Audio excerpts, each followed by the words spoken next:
ఇష్టంగా పనిచేయాలి. స్థానిక సంస్థల ఎన్నికల్లో అన్ని స్థానాల్లో గెలవాలి. ముఖ్యమంత్రి చంద్రబాబు నాయుడు గారు దిశానిర్దేశం. ఎన్నికలప్పుడు ఇంటింటికి వెళ్లి ఓట్లు అడిగాం. ఇప్పుడు ప్రతి గడపకు వెళ్లి అభివృద్ధిని వివరిద్దాం అంటూ పిలుపునిచ్చారు చంద్రబాబు నాయుడు. నాటి ప్రభుత్వ విధ్వంస పాలనతో విసిగిపోయి కూటమిపై నమ్మకంతో గత సార్వత్రిక ఎన్నికలలో ప్రజలు చారిత్రక విజయాన్ని అందించారు.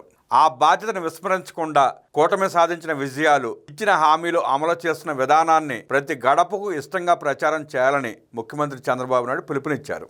45 రోజుల పాటు TDP door to door campaign మొదలవుతున్న నేపథ్యంలో పార్టీ ముఖ్య నేతలు, ప్రజాప్రతినిధులతో ముఖ్యమంత్రి చంద్రబాబు నాయుడు టెలికాన్ఫరెన్స్ నిర్వహించారు. చేపట్టిన కార్యక్రమాన్ని ప్రణాళికాబద్ధంగా ఎలా ముందుకు తీసుకువెళ్లాలో, గడిచిన ఎన్నికల్లో ప్రజలు కూటమికి చారిత్రాత్మకమైన విజయాన్ని అందించారని సీఎం చంద్రబాబు గుర్తు చేశారు.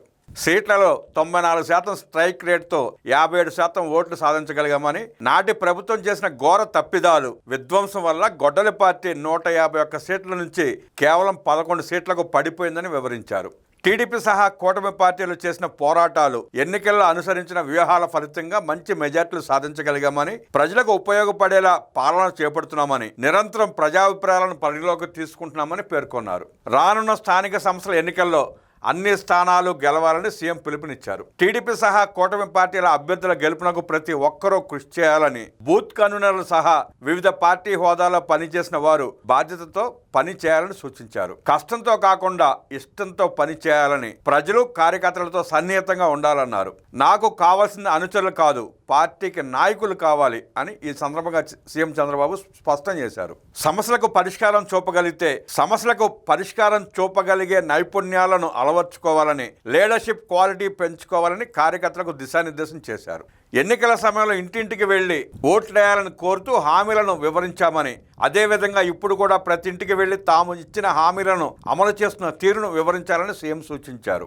ప్రజలు ఏమైనా అనుమానాలు వ్యక్తం చేస్తే వాటిని నివృత్తి చేయాలని, వారికి అర్థమయ్యేలా వివరించాలని పేర్కొన్నారు. మంత్రులు, ఎంపీలు, ఎమ్మెల్యేలు, ఎమ్మెల్సీలు సహా పార్టీ యంత్రాంగం మొత్తం ఈ అవుట్ రీచ్ కార్యక్రమంలో పాల్గొనాలని ఆదేశించారు. కూటమి మళ్లీ అధికారంలోకి రావడం ఖాయమని, అయితే యామరపాటు వద్దని సీఎం హెచ్చరించారు. ప్రజలకు నచ్చని, వారు మెచ్చని పనులు చేయకూడదని, రాష్ట్రం కోసం కూటమి ప్రభుత్వం ఖచ్చితంగా కొనసాగాల్సిందేనని, ఇది ప్రతి ఒక్కరికి అర్థమయ్యేలా చెప్పాలని సూచించారు. యువత సంక్షేమం కోసం కూటమి ప్రభుత్వం చేస్తున్న కార్యక్రమాలతో పాటు ప్రతిపక్షం యువతను ఏ విధంగా నిర్వీర్యం చేసిందనే అంశాలను వివరించాలని, యువత భవితకు, వాళ్ళ ఆలోచనకు కూటమి ప్రభుత్వం ఇస్తున్న ప్రాధాన్యతను ప్రజల్లోకి తీసుకెళ్లాలని చంద్రబాబు పేర్కొన్నారు. డబ్బులు ఉన్నాయని, ఎలాగైనా గెలుస్తామనే ధీమాతో గొడ్డలి పార్టీ వ్యవహరించిందని, కేవలం డబ్బులతోనే ప్రజాభిమానాన్ని పొందలేమని సీఎం చంద్రబాబు వ్యాఖ్యానించారు. 2024 ఎన్నికలతో పాటు ఇటీవల జరుగుతున్న రాజకీయ పరిణామాలను గమనించాలని, గొడ్డలి పార్టీ విధానాలు, తప్పుడు పద్ధతులను ప్రజల్లో ఎండగట్టాలని సూచించారు. ఘోర ఓటమి చెందిన ఇప్పటికీ సమాజంలో చిచ్చును రాజేస్తోందని, ఆ గొడ్డలి పార్టీ విధ్వంసకర విధానాలను ప్రజలకు అర్థమయ్యేలా చెప్పాలని పేర్కొన్నారు. ప్రజలతో నిత్యం ఇంటరాక్ట్ అయితే గొడ్డలి పార్టీ కుట్రలను ఎక్స్పోజ్ చేయవచ్చని, నిరంతరం ప్రజల్లో ఉండడాన్ని బాధ్యతగా తీసుకోవాలని, ఇది అగ్రస్థాయి నుంచి క్షేత్రస్థాయి నేతల వరకు అందరికీ వర్తిస్తుందని సీఎం చంద్రబాబు నాయుడు స్పష్టం చేశారు.